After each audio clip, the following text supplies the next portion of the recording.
Bonjour à tous et bienvenue sur le plateau de Sagesse Bouddhiste. Nous sommes très heureux de vous retrouver ce dimanche matin en compagnie de son éminence Gyalwa Dokampa pour la suite de nos émissions consacrées à l'apaisement de l'esprit. Nous avons pu voir la semaine dernière le fonctionnement de cet esprit et pourquoi il était important de le calmer. Je vous propose d'examiner aujourd'hui comment le faire de manière plus concrète. Quel peut être ici le rôle de la méditation? De quelle manière lutter contre nos habitudes mentales? Pourquoi est-il important de continuer à pratiquer dans notre vie quotidienne? Nous rejoignons pour en parler notre invité. Votre éminence, bonjour et merci d'être avec nous aujourd'hui. Vous êtes le Gyalwa Dokampa, plus largement connu comme Khamtrul Rinpoche. Je rappelle que vous êtes né au sein de la famille du 12e Gyalwang Drukpa, chef spirituel de la lignée Drukpa, et que vous venez de publier un livre, La retraite de l'esprit, trouver le calme dans un monde agité, aux éditions Marabout. Alors, dans ce livre, votre éminence, vous partez de 3 points essentiels, selon vous, pour arriver à calmer notre esprit. Il s'agit d'accepter l'impermanence, de revenir à l'instant présent et d'apprendre à mieux nous connaître. Alors, est-ce que l'on peut revenir pour commencer sur ces 3 points? Thank you very much. My pleasure to be here. Merci beaucoup. C'est mon plaisir d'être ici.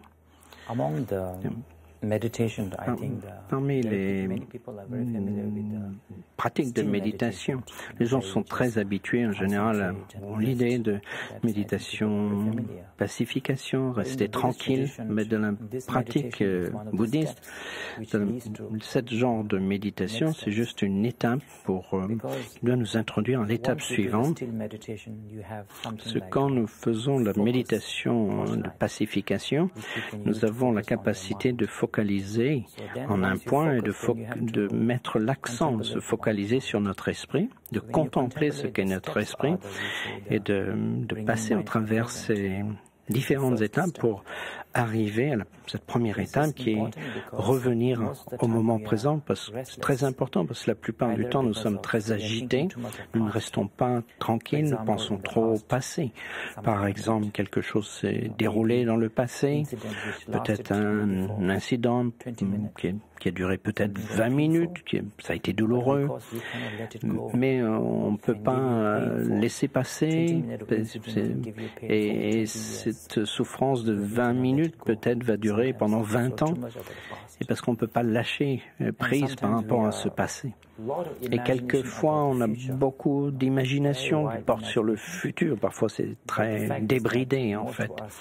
Mais la plupart du temps, pour nous autres, quand on était jeunes, on a beaucoup planifié notre vie. Mais bon, peut-être tous nos projets ne sont pas passés comme on souhaitait. Donc, c'est besoin de ramener l'esprit au moment présent et de développer un sens de l'appréciation de l'instant présent, de cette situation présente et de toutes ces choses merveilleuses qui sont présentes dans notre vie, notre santé, notre vie, notre maître, etc. Parce que si on peut être heureux maintenant dans cette... si on ne peut pas être heureux aujourd'hui, qu'est-ce que on va espérer demain, on va espérer après, toute notre vie on va passer à espérer. Donc c'est pourquoi c'est important de revenir au présent et d'apprécier les choses de notre vie. C'est très important. Deuxième point sur l'impermanence ou la nature changeante des choses. Oui, dans cette pratique de méditation, on doit se remémorer en fait que tout ce qui s'est passé hier, que ce soit agréable ou difficile aujourd'hui, c'est juste la mémoire. Donc on n'a pas lieu si on est trop attaché à quelque chose qui se passe bien aujourd'hui ou qui ne se passe pas bien, ce sera là pour le souvenir demain. On va être trop attaché à tout cela. Donc et si ça change trop, sujet à l'impermanence, plutôt que de s'attacher à trop de choses, d'être trop soucieux. On devrait comprendre que le but de notre vie, c'est de partager le bonheur, donner le bonheur à l'autre. Donc, pas être trop porté sur l'attachement, l'insécurité, mais combien on peut rendre cette vie sensée et échanger le bonheur. Tout est impermanent, la réussite, la richesse, tout.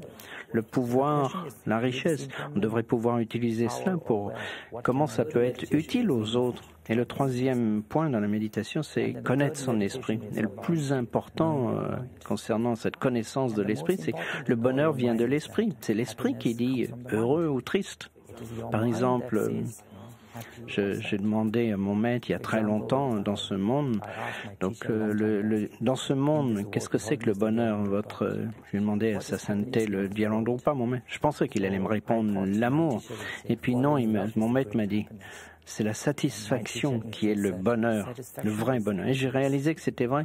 Oui, bien sûr, vous êtes heureux quand vous tombez amoureux, par exemple, pour aussi longtemps que vous êtes satisfait de cette situation. Pareil avec le travail, toute chose. Le bonheur, c'est l'esprit. Donc comprendre cela, c'est important. Si vous comprenez pas que l'esprit est la source du bonheur, vous allez courir toute votre vie après des choses, une chose après une autre, de changer de partenaire, des gens, de travail, etc., sans comprendre d'où vient le bonheur. Donc c'est pour ça que c'est important de comprendre ce qu'est notre esprit.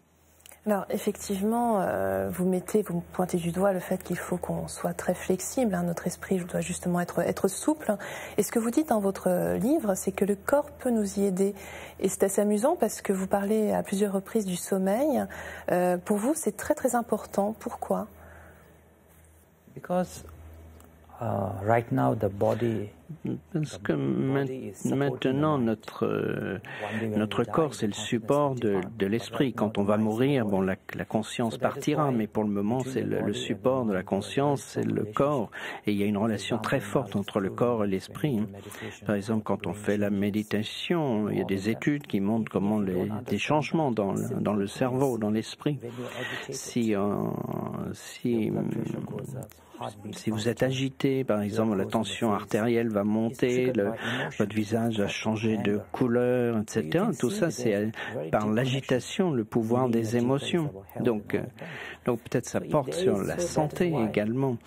Mais le corps, c'est le support pour la méditation et pour avoir un esprit positif ou négatif. Par exemple, quand vous méditez, si vous méditez dans un cadre paisible, par exemple devant une statue du Bouddha, c'est un grand support, un soutien. Ou bien vous prenez soin de votre santé parce que vous êtes malade, ou bien parce que vous ne dormez pas assez, ou bien vous dormez de trop et puis vous devenez trop paresseux. Donc c'est pas très bon pour l'esprit. Ou si vous dormez trop peu, votre esprit devient agité.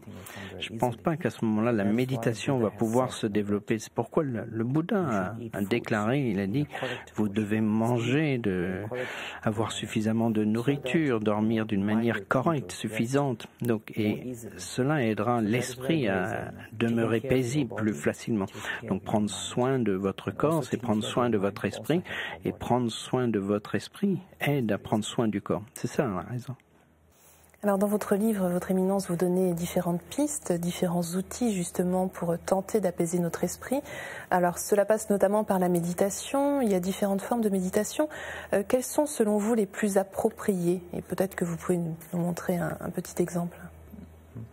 In the beginning, oui. Au début, je pense le plus important, peut-être aussi le plus facile, c'est la méditation sur l'attention au souffle. Ce qu'apporte la méditation sur le souffle, c'est que ça ramène votre esprit à l'instant présent, parce que quand vous faites la méditation sur le souffle, vous focalisez votre esprit. Parce que tous les jours on respire, mais bon, si on vous demande combien de fois vous respirez par jour, vous ne saurez pas, personne ne le sait, parce que notre esprit n'est pas concentré. Donc dans l'attention au souffle, vous amenez votre esprit à l'instant présent, vous êtes concentré, et durant dans tout cet exercice, votre esprit, il est dans le présent. Et puis, votre esprit, à ce moment-là, n'est pas dans l'agitation, vous ne pensez pas aux choses qui vous énervent, vous irritent, ou la jalousie, etc. Mais cela amène la pacification dans votre esprit, ça vous permet de demeurer tranquille et concentré. Puis après, les autres méditations suivront beaucoup plus facilement. Par exemple, pour la méditation sur la respiration, donc d'abord, ça va On va mettre l'accent sur la posture de méditation, puis d'abord l'expire, donc expirer de manière longue par les narines.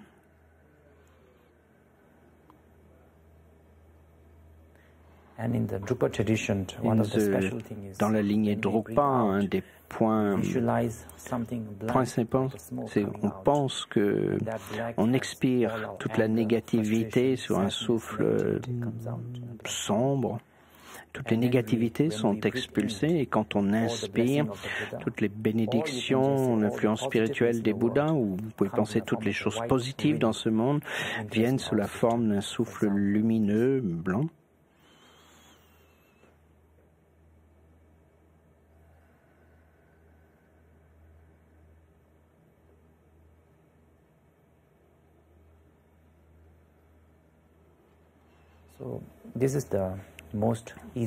C'est le plus facile, en fait, mais aussi le plus efficace pour quelqu'un qui débute la pratique.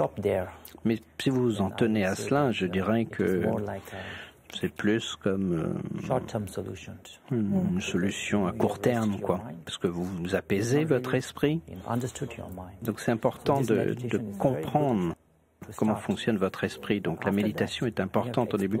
Ensuite, voir d'explorer votre esprit. Pourquoi suis-je heureux? Pourquoi suis-je triste ou malheureux? Donc l'étape suivante, c'est la contemplation sur l'appréciation sur l'impermanence, l'appréciation de la nature de notre monde. Alors avant de nous quitter, Votre Éminence, je pense qu'il est important de rappeler que cette méditation, cette pratique doit se poursuivre tout au long de notre vie quotidienne pour qu'elle puisse porter ses fruits. Il ne doit pas y avoir de rupture. Hein. Yes, because mind is something that, as a Buddhist. Oui, l'esprit, dans le bouddhisme, on dit tous les êtres ont la nature de Bouddha. Mais dû aux conditions négatives, on devient colérique, orgueilleux, etc. Et par les conditions positives, on peut réaliser ce bonheur. Mais pour aussi longtemps qu'on ne réalise pas la nature de l'esprit complètement, on a besoin de pratiquer, de s'adonner à la méditation. Et je dirais que parmi toutes les pratiques, la plus importante, je dirais, c'est de voir l'égalité entre vous-même et quelqu'un d'autre. Quand vous voyez quelqu'un d'autre, de le voir comme vous-même, quelqu'un qui veut le bonheur, qui ne veut pas la souffrance. Et de voir quelle est la relation, comment elle se déroule dans un couple, entre un homme, une femme, etc. Je pense que c'est un point clé dans le bouddhisme, c'est de la compassion. C'est pourquoi en tant que bouddhiste, on dit ne pas nuire aux autres, c'est le premier point. Et puis, avec ce genre de méditation qui porte sur l'égalité avec les autres, si vous le faites tous les jours, peu importe la durée, vous allez faire ça tous les jours, 30 minutes ou autre, mais si vous le faites tous les jours, il y aura une amélioration. Personne dans ce monde n'est négatif. Tout le monde a cette nature positive. Merci infiniment, Votre Éminence, de nous avoir accompagnés tout au long de ces 2 émissions. Merci beaucoup. Thank you very much. Pour terminer cette émission, voici 2 ouvrages que nous vous proposons. Tout d'abord, celui de notre invité, La retraite de l'esprit, Trouver le calme dans un monde agité, aux éditions Marabout, traduit par Louise Henry. Un livre complet et très riche qui nous aide à travers de nombreux conseils et exercices pratiques à calmer notre esprit. Ainsi que Les merveilles du gourou de Sa Sainteté Gyalwang Drukpa, publié chez Claire Lumière. Partant de ce qu'il appelle le gourou extérieur, Sa Sainteté nous fait dans ce livre cheminer jusqu'au gourou secret, l'éveil lui-même, nous faisant comprendre combien la vie entière nous sert de maître si nous écoutons ses messages. Je vous signale par ailleurs la sortie du DVD du dialogue entre Sa Sainteté le Gyalwang Drukpa et le philosophe des religions Frédéric Lenoir, édité chez Live to Love, sur le thème « Quelle sagesse pour aujourd'hui ?» C'est la fin de notre émission. Vous pouvez la revoir pendant toute une semaine sur le site internet de France 2 en consultant plus.fr. Merci à tous de votre fidélité. Je vous souhaite une très belle journée. À la semaine prochaine.